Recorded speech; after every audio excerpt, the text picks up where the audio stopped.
अगर आप मतलब सब कुछ एक है, धर्म या फिर ये या फिर वो अलग नहीं है कुछ भी, ये सृष्टि जब एक है तो आप एक मैट्रिक्स में हो, ठीक है, जहाँ पे जो खुद गॉड है मतलब भगवान है, वो खुद अपने आप को जानने के लिए आए हैं कि वो एक है परंतु अनेकों में एक है। मतलब जैसे पजल होता है ना, एक हिस्सा होता है इमेज का, मतलब जैसे एक बहुत बड़ा पजल है, ठीक है, तो उसमें बहुत सारे किरदार भी होंगे, ठीक है, बहुत सारे किरदार।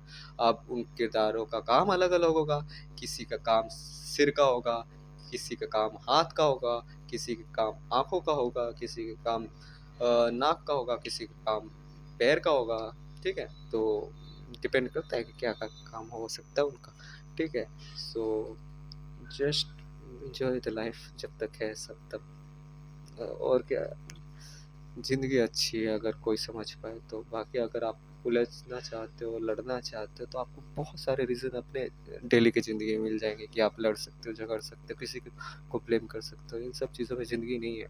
ज़िंदगी अगर जीना है, वैसे भी हम मरने के बाद रोने ही वाले हैं और फिर वापस आके यही विनती करने वाले हैं कि भगवान हमें उस इंसान से मिलाओ, उस इंसान से मिलाओ, हमने ये गलत किया, हमने वो गलत किया है, हम उसे सॉरी बोलना चाहते हैं, भगवान प्लीज़ हमें उस इंसान से मिलाओ, भगवान प्लीज़, ऐसे करते हैं, ठीक है। फिर भगवान उनसे मिला देते हैं हमको, लेकिन हमारे याददाश्त को हमें देते नहीं है, क्योंकि उनको था, उन्होंने कहा था नहीं नहीं मुझे भुला देना, क्योंकि मैं अगर याद रखूँगा तो वो मतलब हो सकता है गलत कर दिया होगा। तो इसको व्हील ऑफ फॉरगेटफुलनेस कहते हैं, ठीक है। आप खुद को भुला के आते हो इस दुनिया में, और अगर आपका टाइमिंग सही हो जाए कि जब आपको जानना हो वो चीज़ें जो आपको जानना ज़रूरी है, भगवान कहीं न कहीं से कोई ना कोई रास्ता निकाल लेंगे आपको जानने के लिए, या तो आपको कोई ज़रिया दे देंगे, कोई मिल जाएगा, कोई कुछ भी हो सकता है। बस ये भगवान के वे से जो भगवान जानते होंगे। आप इंसान हो, आप अपने उस दिमाग से सोच रहे हो जो आप बिल्कुल 100% अच्छा ही सोचोगे। बुरा सोचने का कोई बात नहीं है, अपने लिए तो एटलीस्ट अच्छा सोचो। मतलब अगर कोई भी इंसान है, किसी इंसान के बारे में बुराई कह रहा है, तो वो अपने बारे में तो एटलीस्ट अच्छा सोच सकता है। तो अच्छा सोचने का मतलब क्या है? अपने लिए अच्छा कर लो, चाहे आप दूसरे को पसंद भी ना करते हो, तब भी अपने लिए अच्छा करो। मुद्दा ये है कि भगवान भी ये नहीं चाहेंगे कि उसका क्रिएशन खराब हो, लेकिन अगर आप खुद से खराब हो रहे हो और आपको दिख नहीं रहा है कि आप खराब हो रहे हो, ठीक है, तो प्लीज़ देखना स्टार्ट कर दो, क्योंकि दुनिया वैसी है जैसे आप हो, और ये दुनिया अभी बहुत से चीज़ों में फंसी पड़ी है। आगे क्या होगा वो भी आपके कर्म ही डिसाइड करेंगे, क्योंकि जैसे कर्म होते हैं वैसे ही जहाँ पे हम रहते हैं उस एटमॉस्फेयर का वातावरण होता है, वो या फिर जो भी बोलो, एटमॉस्फेयर भी वही है, वातावरण, एनवायरनमेंट, सॉरी। सो पता नहीं क्या क्या क्या, अगर गलत बोला हूँ तब भी आप माफ़ करो ना करो, मुझे उससे भी लेना देना नहीं क्योंकि मैं क्या गलत बोलूँगा, मैं तो यहाँ पे अपनी बातें रख रहा हूँ, ठीक है। सो अपनी बातों को रखना गलत नहीं है, ये फ्रीडम है, मतलब हम रख सकते हैं, लेकिन हम उन बातों को कैसे रखते हैं वो मायने रखते हैं कि हम बातों को अच्छे वे में रखें। अगर हम घमंडी हो जाएं और घमंड करके मतलब ऐसी बातें बोले जो अच्छी भी हों तब भी अच्छी नहीं लगेगी, क्योंकि हमारा नेचर ही अच्छा नहीं है, तो हमारे अंदर से जब अच्छा ही निकलेगा कैसे, ठीक है। मतलब लेकिन हम अगर नेचर में ही अंधे हैं तो हम गुस्से भी मतलब गुस्से में भी अच्छाई के पीछे ही भागते हैं। सो अच्छा करो सब, दूसरे को समझो, खुद को समझो, एकत्र रहो, भगवान के कारण मत लड़ो। भगवान आपको डिवाइड होना नहीं सिखाता, भगवान आपको एक होना सिखाता है। अगर ये बात आप अपने अंदर समझो तो बेटर होगा। जय श्री राम।